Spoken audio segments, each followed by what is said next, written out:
Hello students, welcome and good morning to all of you. How are you all? आशा करता हूं कि आप सब ठीक होंगे। देखो स्टूडेंट, रेस्पिरेशन हम कंटिन्यू कर रहे हैं, respiration in human beings. Cellular respiration हमने किया और लास्ट लेक्चर में जो फोर्थ लेक्चर था उसमें हमने देखा था जो रेस्पिरेटरी सिस्टम है, यानी कि रेस्पिरेटरी सिस्टम को हमने स्टडी किया था। रेस्पिरेटरी सिस्टम में कौन कौन से पार्ट्स आते हैं उनको हमने स्टडी किया था। ठीक है, सबसे पहले आपने देखा कि एक्सटर्नल नेरिस आता है। क्या आता है बच्चों? एक्सटर्नल नेरिस या फिर नोस्ट्रिल्स जो हम इसको बोलते हैं। उसके बाद इसके अंदर दो चैम्बर्स हैं जिनको हम बोलते हैं नेजल चैम्बर या फिर नेजल कैविटी। जो कैविटी है दो चैम्बर्स में डिवाइडेड है। ठीक है बच्चों, उसके बाद आता है आपका फेरिंग्स। फेरिंग्स क्या था? कॉमन पासेज था किसके लिए? एयर और फूड के लिए।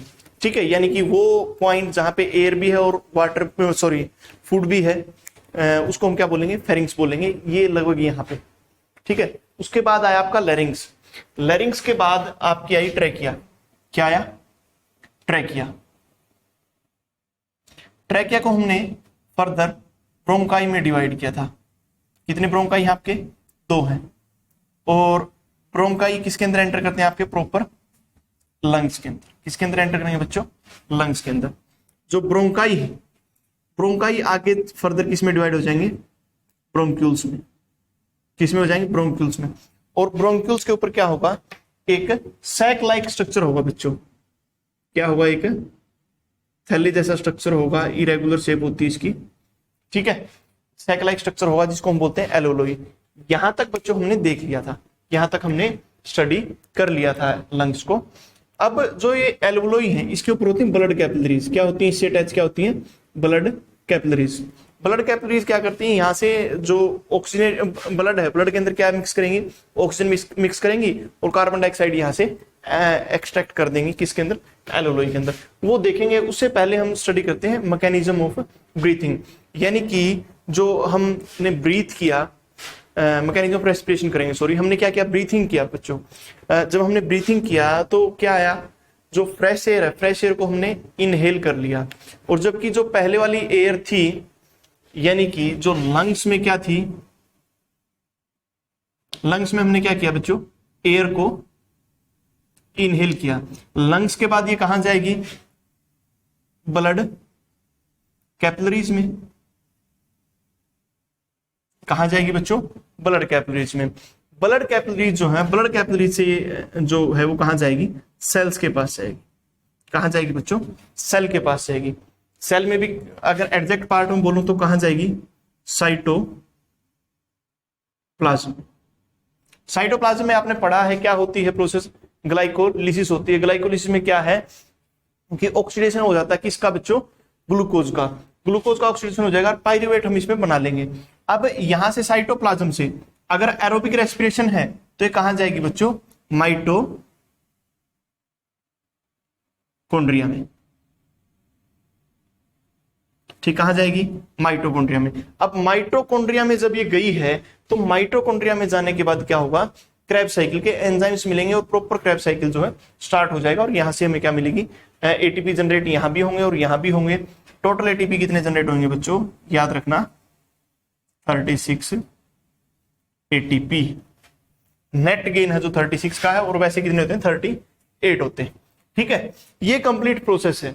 अब हमें ये देखना है कि जो एयर है लंग्स तक आई कैसे? लंग्स तक आई कैसे? ठीक है, तो मैकेनिज्म हम देखते हैं रेस्पिरेशन का। ठीक है,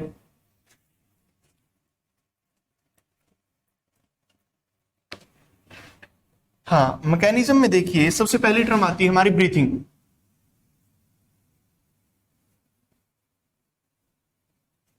breathing breathing involves inhale and exhale of air. यानी कि जो एयर है, एयर को हम इनहेल कर रहे हैं और एक्सहेल कर रहे हैं बच्चों, उसको क्या कह रहे हैं? हम ब्रीथिंग कर रहे हैं। जब हम इनहेल करते हैं तो उस प्रोसेस को बोलते हैं इनहेलेशन या फिर इंस्पायरेशन।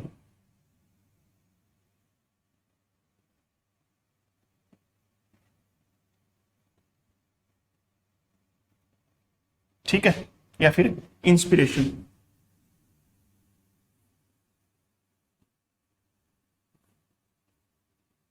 ठीक है, जब हम बच्चों उसको एक्सहेल करते हैं तो इस प्रोसेस को हम बोलते हैं एक्सहेलेशन या फिर एक्सपायरेशन।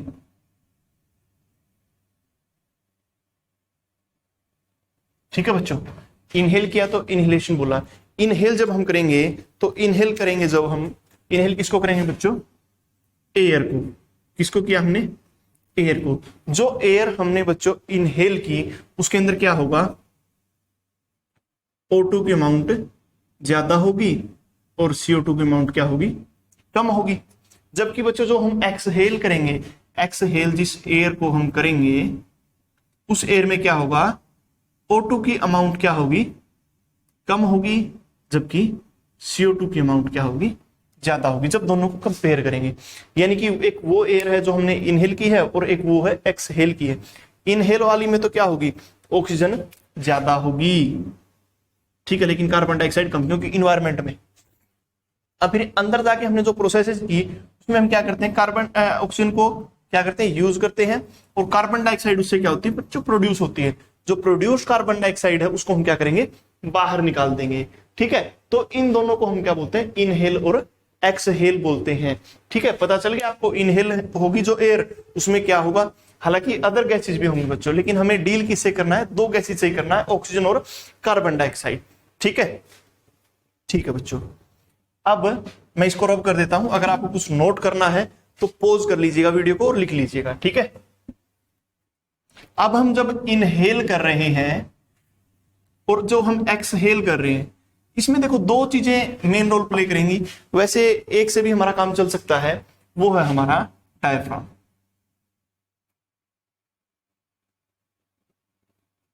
क्या बच्चों? डायफ्राम। अब डायफ्राम है क्या? एक टिश्यूज की सीट है, एक सीट लाइक स्ट्रक्चर है जो क्या करता है बच्चों? थोरेसिक एंड एब्डोमिनल कैविटी को क्या करेगा? सेपरेट करेगा। ठीक है, हेड, थोरैक्स, एब्डोमेन। ये जो यहां पे जो हमारे लंग्स है, लंग्स के नीचे क्या प्रेजेंट होता है बच्चों? डायफ्राम प्रेजेंट होता है। डायग्रामेटिकली थोड़ा सा इसको समझने की कोशिश करते हैं। ये है आपके लंग्स, और लंग्स के नीचे जो स्ट्रक्चर है एक सीट लाइक स्ट्रक्चर है जिसको हम क्या बोलते हैं बच्चों? डायफ्राम। क्या है आपका? डायफ्राम। अब ये देखो, जो डायफ्राम है, डायफ्राम की क्या होगी? मूवमेंट होगी। क्या होगी? मूवमेंट होगी। डायफ्राम की मूवमेंट होगी। उस मूवमेंट से ही जो है यहाँ पे एरिया जो है इंक्रीज और डिक्रीज होगा। कैसे होगा बच्चों? जब हम क्या करें, इसको डायफ्राम को नीचे की ओर पुश करें तो डायफ्राम कहां आ जाएगा? इस पोजीशन पे आ जाएगा। तो जो ये वाला एरिया है ये इंक्रीज हो जाएगा। यहाँ पे जो विसरल ऑर्गन्स है, विसरल हम बोलते हैं बच्चों सॉफ्ट ऑर्गन्स को, विसरल।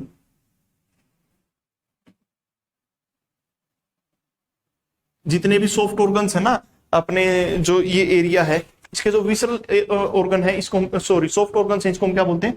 विसरल बोलते हैं, फिर विसरा बोलते हैं। आपने देखा होगा कई बार अखबार में आप पढ़ते हैं या फिर न्यूज में आप सुनते हैं कि विसरा को पोस्टमार्टम के लिए भेज दिया गया है। यानी कि जो आपकी इंटेस्टाइन है, स्टमक है, ये सारे किस में आएंगे? आपके विसरल ऑर्गन्स में है। ठीक है, जब ये क्या होगा? डाउनवर्ड पुश होगा तो ये जो आपका डायफ्राम है, डायफ्राम कहां आ जाएगा? नीचे की तरफ आ जाएगा। जब ये डायफ्राम नीचे की तरफ आ गया, यानी कि इस पोजीशन पे आपका डायफ्राम आ गया, तो ये एरिया क्या हो जाएगा? इंक्रीज हो जाएगा, और इस एरिया में आपके लंग्स जो है एक्सपेंड करेंगे। दोबारा जब ये रिलैक्स करेगा तो ये कहां जाएगा? ऊपर की तरफ जाएगा। यानी कि ये वाली पोजीशन है, इसमें जो है आपका डायफ्राम आ जाएगा। जब इसमें दोबारा डायफ्राम आया तो जो एरिया इंक्रीज हुआ था तो वो एरिया क्या हो जाएगा? डिक्रीज हो जाएगा, और ये क्या हो जाएंगे? लंग्स हैं जो हमारे क्या हो जाएंगे बच्चों? रिलैक्स हो जाएंगे, सॉरी कॉन्ट्रैक्ट हो जाएंगे। जो एरिया इनका वो डिक्रीज हो जाएगा। अब दूसरी चीज आती है एक्सटर्नल इंटरकोस्टल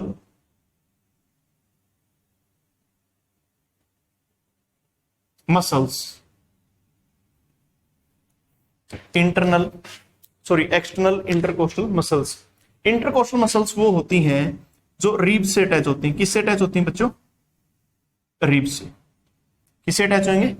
रीब से। अब जो ये इंटरकोस्टल मसल्स है, जब ये क्या करेगा, नीचे की तरफ एरिया इसका बढ़ाएगा, तो एरिया बढ़ाएगा यानी कि एरिया बढ़ गया है। एरिया बढ़ने के बाद क्या होगी, जब हम एयर को इनहेल करते हैं तो हमारी चेस्ट क्या आती है? आउटवर्ड आती है ना। जब हम एक्सहेल करते हैं तो इनवर्ड जाएगी। दिख रहा है ना आपको डिफरेंस? यानी कि जब मैंने इनहेल किया, एयर को अंदर में लेके आया, तो चेस्ट आउटवर्ड आई। चेस्ट आउटवर्ड आई। ये आउटवर्ड और इनवर्ड ले जाने का काम कौन करते हैं बच्चों? इंटरकोस्टल मसल्स ही करती हैं। ये रिब्स को आउटवर्ड या फिर इनवर्ड मूवमेंट करती हैं।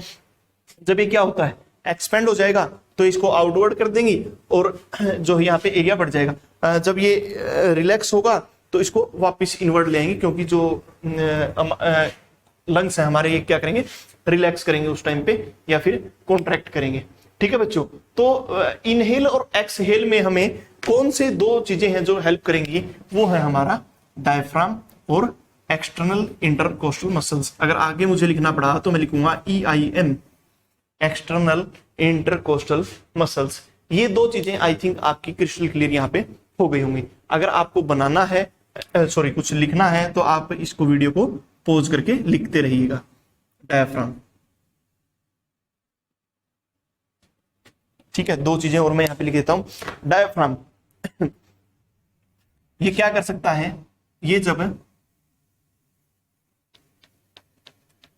कॉन्ट्रैक्ट करेगा और ये क्या करेगा?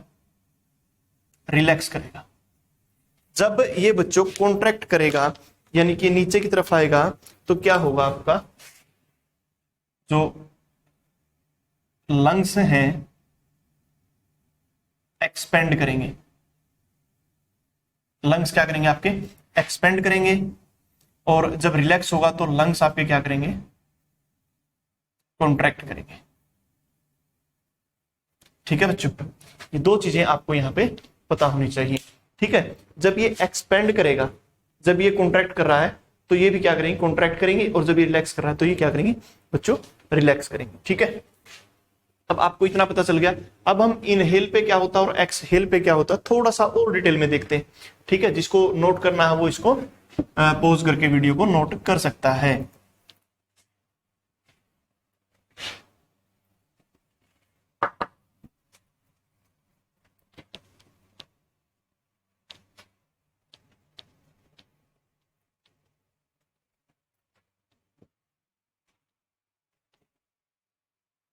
तो बच्चों अब हम एक एक करके डील करेंगे। इनहेलेशन को देखेंगे पहले।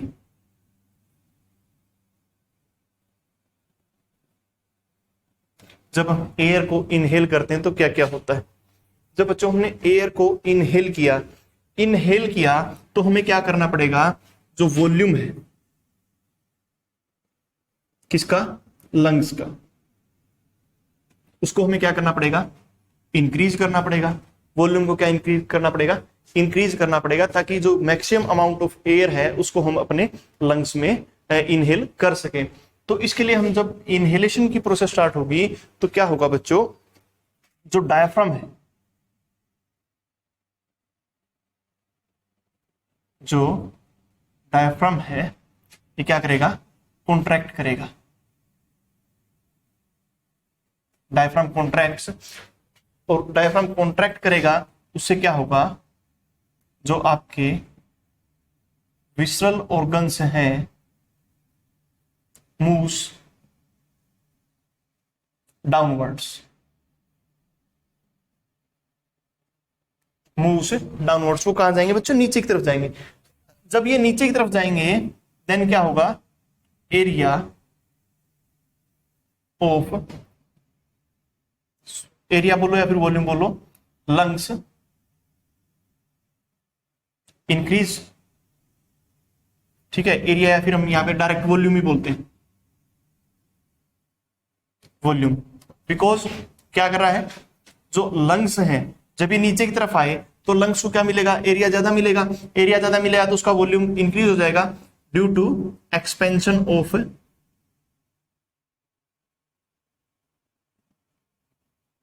लंग्स। ठीक है।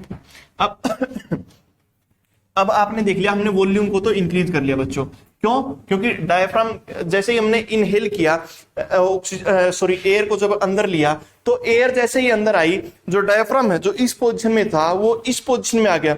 अब वो इस पोजीशन में आया है तो विसरल ऑर्गन्स को उसको नीचे कर दिया, और ये वाला जो एरिया था, जो ये एरिया था, ये क्या हो गया? इंक्रीज हो गया। इंक्रीज हो गया तो लंग्स हमारे एक्सपेंड हो गए। जैसे ही लंग्स एक्सपेंड होंगे तो जो इंटरकोस्टल मसल्स है, EIM है आपकी, ये चेस्ट को क्या कर देंगी? आउटवर्ड मूव कर देंगी, आउटवर्ड मूव कर देंगे। ठीक है, इंटरकोस्टल मसल्स की हेल्प से क्या होगी? जो आपकी चेस्ट है वो आउटवर्ड मूव होगी। अब आउटवर्ड मूव हुई है तो वॉल्यूम जो है इंक्रीज हो जाएगा। वॉल्यूम क्या हो जाएगा? इंक्रीज हो जाएगा। देखो, अब वॉल्यूम हमने क्या कर दिया? इंक्रीज कर दिया, तो प्रेशर क्या हो जाता है बच्चों? डिक्रीज हो जाएगा। तो प्रेशर क्या हो जाएगा? डिक्रीज हो जाएगा। अब देखो, जो प्रेशर है, प्रेशर इनसाइड लंग्स जो कम हो गया है as compare to outside the environment. तो एयर क्या करेगी? जब हम इनहेल करेंगे तो डायरेक्ट कहां आएगी? आपकी लंग्स के पास आएगी। ठीक है, तो रीजन ये है कि वॉल्यूम इंक्रीज होने से क्या हुआ? प्रेशर जो है डिक्रीज हो गया। कहां पे? एयर का प्रेशर जो है लंग्स के अंदर जो है डिक्रीज हो गया, और यहां पे जो आउटर सरफेस अपना, इस पे क्या है? प्रेशर ज्यादा है, तो एयर ऑटोमेटिकली क्या आएगी बच्चों? आपकी लंग्स के अंदर एंटर हो जाएगी। ये था आपका इनहेलेशन का पार्ट। ठीक है, अभी हम देखते हैं एक्सहेलेट को। ठीक है, आई थिंक आपको बड़े अच्छे समझ में आ गया होगा बच्चे।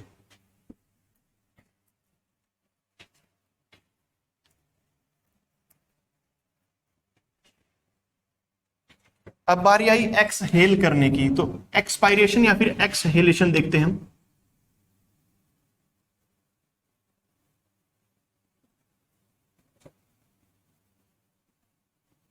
एक्सहेलेशन, एक्सहेलेशन में क्या होगा बच्चों? जो आपका डायफ्राम है,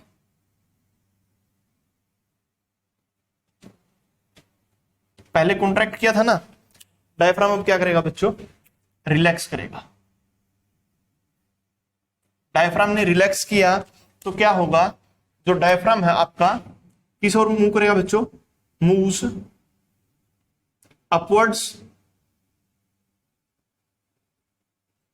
डायफ्राम क्या होगा? अपवर्ड मूव करेगा। तो सारे के सारे जो ऑर्गन्स हैं वो भी क्या करेंगे? अपवर्ड मूव करेंगे, है ना। जब डायफ्राम ने रिलैक्स किया, यानी कि जो डायफ्राम है इस पोजीशन में जो था, यानी कि डायफ्राम जो है इस पोजीशन में था, कॉन्ट्रैक्ट होकर इसमें आ गया था, अब ये रिलैक्स हुआ है, तो रिलैक्स होकर किस पोजीशन में आ जाएगा बच्चों? इस पोजीशन में आ जाएगा।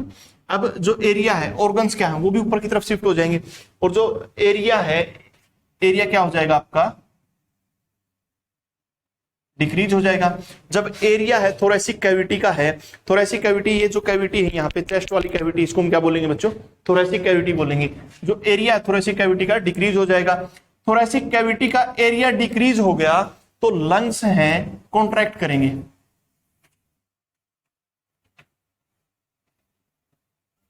लंग्स कॉन्ट्रैक्ट करेंगे तो लंग्स का जो वॉल्यूम है वो क्या हो जाएगा बच्चों? डिक्रीज हो जाएगा, कम हो जाएगा। लंग्स का वॉल्यूम कम हुआ है। अब देखो, मैंने बोला था वॉल्यूम कम, वॉल्यूम कम तो प्रेशर ज्यादा। अब हमने यहां पे क्या किया? वॉल्यूम को कम कर दिया और प्रेशर को तो क्या हो जाएगा? ज्यादा हो जाएगा। प्रेशर ज्यादा हो जाएगा तो यहां पे प्रेशर कम है और यहां पे प्रेशर ज्यादा है, तो एयर क्या होगी? एक्सहेल होगी। तो इससे क्या होगा बच्चों? एयर विल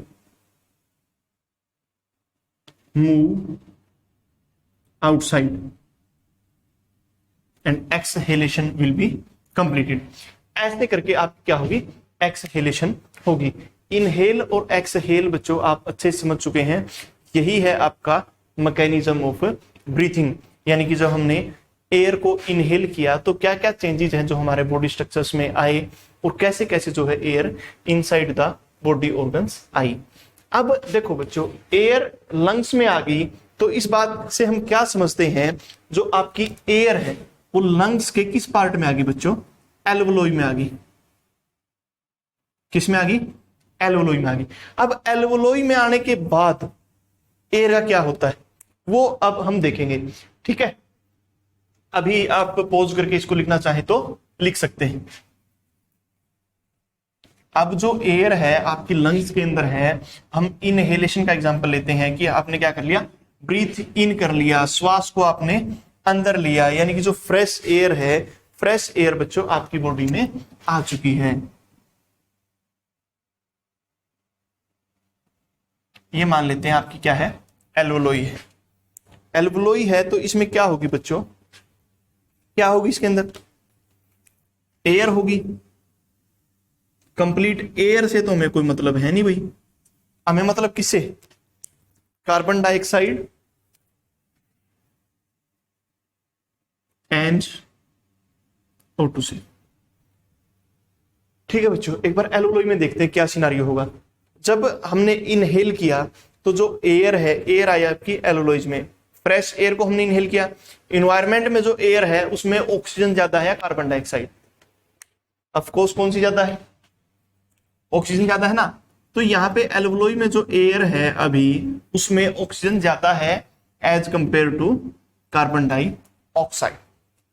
अब देखो यहां पे, यहां से एक बार मैं बता देता हूं क्या होता है। यहां से जो एक्सचेंज ऑफ कार्बन डाइऑक्साइड और ऑक्सीजन होता है, अब इसके पास फ्रेश एयर आती है कहां पे, ब्लड में। ब्लड में फ्रेश एयर आती है, ये सेल्स तक जाती है और वापस जो है टर्नओवर होके जो फाउल एयर है या फिर अनफ्रेश एयर है वो कहां आएगी, दोबारा यहीं पे आ जाएगी। ठीक है, तो यहाँ पे जो एयर आई है वो सारी बॉडी में सर्कुलेट होने के बाद आई है। अब सारी बॉडी में जब एयर सर्कुलेट हुई है तो उसमें हम क्या करते हैं बच्चों, ऑक्सीजन की हेल्प से क्या करते हैं, ऑक्सीडेशन ऑफ फूड करते हैं। जब हमने ऑक्सीडेशन ऑफ फूड किया तो उसमें हमने ऑक्सीजन को यूज कर लिया था और कार्बन डाइऑक्साइड को प्रोड्यूस कर दिया था। यानी कि यहां भी हमें दो गैसेस ही देखनी है, एक है O2 और एक है CO2। कौन सी है बच्चों, एक है O2 और एक है CO2। अब आप बताइए, जब ये पूरा का पूरा सर्कुलेट करके आई तो ऑक्सीजन ज्यादा होगी या कार्बन डाइऑक्साइड ज्यादा होगी। ऑक्सीजन को हमने सेल्स में यूज किया था, क्रैब साइकिल में यूज किया, उससे पहले ग्लाइकोलिसिस में यूज किया। हर स्टेप पे हमने क्या किया, ऑक्सीजन की हेल्प से क्या की, ऑक्सीडेशन की थी। याद रखना ऑक्सीजन हमेशा क्या करती है, बर्निंग में हेल्प करती है। किसमें, बर्निंग में। ठीक है, तो यहाँ पे ऑक्सीजन को हमने किस में कन्वर्ट कर दिया बच्चों, कार्बन डाइऑक्साइड में। तो कार्बन डाइऑक्साइड की अमाउंट है जो हमारे ब्लड में है वो क्या हो जाएगी, इंक्रीज हो जाएगी, जबकि जो ऑक्सीजन है, ऑक्सीजन की अमाउंट क्या हो जाएगी बच्चों, डिक्रीज हो जाएगी। अब जो यहां पे कार्बन डाइऑक्साइड है और यहां पे कार्बन डाइऑक्साइड है, यहां पे कार्बन डाइऑक्साइड कम है, यहां पे ज्यादा है। जब हम दो को कंपेयर करते हैं ना बच्चों, आपने कई बार बोला होगा कि मम्मी पापा तो जो है मेरे साथ पार्शलिटी करते हैं, है ना, क्या करते हैं, पार्शलिटी। पार्शलिटी से मतलब क्या है, जब दो बंदों में हमें क्या करना पड़ा, डिफरेंशिएट करना पड़ा, देखना पड़ा। ठीक है, तो दो का जब प्रेशर बोलते हैं तो उसको क्या बोलते हैं बच्चों, पार्शियल प्रेशर बोलते हैं। क्या बोलते हैं, पार्शियल प्रेशर। यानी कि पार्शियल प्रेशर जो कार्बन डाइऑक्साइड का है, जो यहां है और यहां है, यहां पे प्रेशर ऑफ CO2, प्रेशर किसका, CO2 का, वो क्या है, कम है। जबकि यहां पे मैं ब्लैक पेन से लिखता हूं, प्रेशर कार्बन डाइऑक्साइड का ज्यादा है। कार्बन डाइऑक्साइड का प्रेशर क्या है बच्चों, यहां पे ज्यादा है। अब यहां पे कम है, यहां पे ज्यादा है। एयर की टेंडेंसी है लो प्रेशर से हाई प्रेशर की ओर मूव करने की। तो जो कार्बन डाइऑक्साइड है ये यहां से कहां मूव करेगी बच्चों, यहां पे मूव करेगी। क्यों, क्योंकि इसको क्या करना है, प्रेशर को मेंटेन करना है, प्रेशर को मेंटेन करना है। यानी कि ब्लड कैपिलरीज से आपकी एल्वोलोई के अंदर आ जाएगी। जबकि यहां पे जो ऑक्सीजन का है PCO2 है, सॉरी PO2 है, वो क्या है बच्चों, ज्यादा है। जबकि जो ब्लड कैपिलरीज है, ब्लड कैपिलरीज में पार्शियल प्रेशर ऑफ ऑक्सीजन क्या है बच्चों, कम है। पार्शियल प्रेशर ऑफ ऑक्सीजन कम है। तो ऑक्सीजन भी क्या करेगी, इस प्रेशर को बैलेंस करेगी। क्या करेगी, इसको प्रेशर को बैलेंस करेगी। तो ऑक्सीजन है, ऑक्सीजन जो कहां से कहां मूव कर जाएगी बच्चों, एल्वोलोई से आपकी ब्लड कैपिलरीज में। कहां आएगी, ब्लड कैपिलरीज में। और जो ब्लड है आपका क्या हो जाएगा, ऑक्सीजनेटेड हो जाएगा। ठीक है बच्चों, आई थिंक आपको ये समझ में आ गया होगा। एक बार और इसको मैं एक्सप्लेन करता हूं। ठीक है, ये है बच्चों हमारे एल्वोलोई। ठीक है, ये जो लंग्स थे हमारे, लंग्स के अंदर जो सैक लाइक स्ट्रक्चर थे, उस एक स्ट्रक्चर को मैं यहां पे लेके आया। इसमें हमने देखा, जो हमने थोड़ा फ्लो चार्ट भी बनाते हैं इसका साथ में।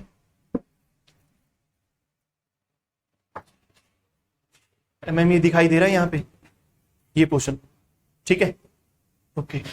अभी देखो बच्चे, अब जो एल्वोलोई है, हमने क्या किया, इनहेल किया बच्चों, हमने क्या किया, इनहेल किया। जो इनहेल हमने किसको किया बच्चों, एयर को किया। जिस एयर को बच्चों हमने इनहेल किया, उसमें कार्बन डाइऑक्साइड कम थी और ऑक्सीजन ज्यादा थी। ऑक्सीजन क्या थी बच्चों, ज्यादा थी। इनहेल करके ये जो एयर है, एयर हमारी कहां आई, एल्वोलोई के अंदर आई। कहां आई बच्चों, एल्वोलोई के अंदर आई। अब जो एल्वोलोई है, एल्वोलोई क्या है, हमारी साइट ऑफ गैसियस एक्सचेंज है, site of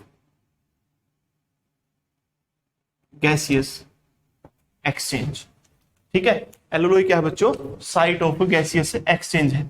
site of gaseous exchange है, तो यहां पे हम देखेंगे जो ऑक्सीजन है उसकी अमाउंट ज्यादा, कार्बन डाइऑक्साइड की अमाउंट जो एयर है उसके अंदर कम है। एल्वोलोई के नीचे क्या होती है बच्चों, ब्लड कैपिलरीज होती हैं। क्या होती हैं, ब्लड कैपिलरीज, ठीक है। ब्लड कैपिलरीज बच्चों वैसे तो हम नेक्स्ट चैप्टर में डिस्कस करेंगे, लेकिन जो ब्लड कैपिलरीज है ये दो टाइप की होती हैं। एक होती है आर्टरी और एक होती है वेन। आर्टरी में जो है प्योर ब्लड होता है, प्योर ब्लड हम उसे बोलते हैं बच्चों जिसमें ऑक्सीजन की अमाउंट क्या होती है, ज्यादा होती है। जबकि जो वेन है, वेन में क्या होता है, इम्प्योर ब्लड होता है। इम्प्योर ब्लड हमें उसको बोलते हैं जिसमें ऑक्सीजन की अमाउंट कम होती है, ठीक है। तो ब्लड कैपिलरीज हैं जो ये क्या करेंगे, पूरी शरीर के पूरे जो बॉडी का सर्कल लगा के आएंगी, रोटेशन करके आएंगी, ट्यूब करके आएंगी, तो ये ऑक्सीजन यहाँ पे यूज हो जाएगी। और जो यहाँ पे कंडीशन होगी बच्चों वो क्या होगी, ऑक्सीजन कम होगी और कार्बन डाइऑक्साइड ज्यादा होगी। एज यू नो, जो एयर है वो क्या जाती है, लो प्रेशर से, सॉरी हाई प्रेशर से लो प्रेशर पे जाती है। तो बच्चों ये एक्सचेंज यहाँ पे हो जाएगा। कार्बन डाइऑक्साइड जो है ब्लड कैपिलरी से कहां चली जाएगी, आपकी एल्वोलोई में, और ऑक्सीजन जो है आपकी एल्वोलोई से कहां जाएगी, और इसमें आ जाएगी। और उसके बाद ये जो टारगेट सेल्स तक ब्लड कैपिलरीज इसको लेके जाएंगी, कहां पे लेके जाएंगी बच्चों, इसको ये सेल्स में, और सेल्स से फिर वापस कहां लेके आएंगी, एल्वोलोई के पास लेके आएंगी। ऐसे ही सर्कुलेशन जो है चलता रहेगा। जो सर्कुलेशन कैसे होता है, कहां कहां से होता है, कौन कौन क्या क्या करता है, ब्लड की सारी कंपोजिशन हम नेक्स्ट लेक्चर में जो है करेंगे। अभी जो है बच्चों हमने गैसियस एक्सचेंज को भी कंप्लीट कर लिया है, यानी कि आपका जो रेस्पिरेशन है, रेस्पिरेशन बच्चों आपका कंप्लीट हुआ, ठीक है। ये फ्लो चार्ट है, इसको आप देखना चाहें तो पॉज करके देख सकते हैं। अभी हम एक बार मैं ब्रीफ कर देता हूं आपको, हमने किया क्या क्या इसमें, जो चैप्टर हमने कंप्लीट किया है इसमें हमने किया क्या क्या, इसको बच्चों में मिटाए जा रहा हूं।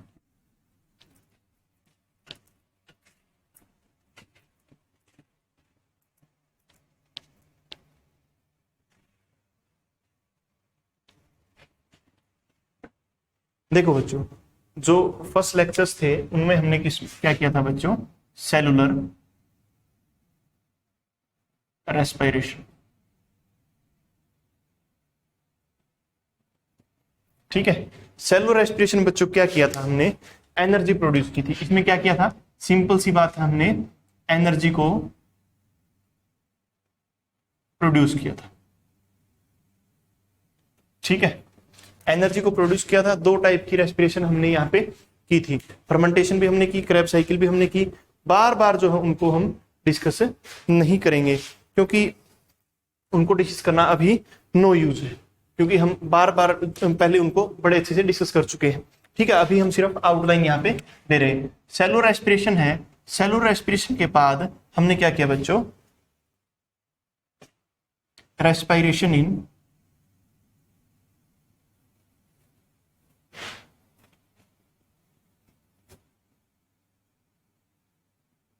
Human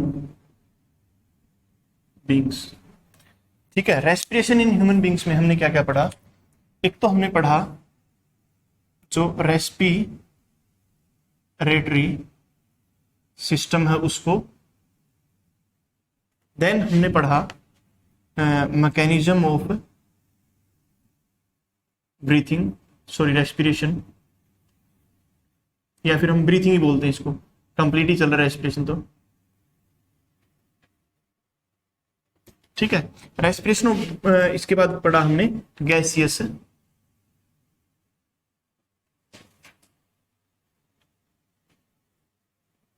exchange. ठीक है, तो ये चीजें हमने बेसिकली जो है इस चैप्टर में की है। ठीक है बच्चों, आई होप कि आपको बड़े अच्छे से समझ आ गया होगा। नेक्स्ट लेक्चर में मिलते हैं नेक्स्ट चैप्टर के साथ जो है आपका circulatory system. Thank you students.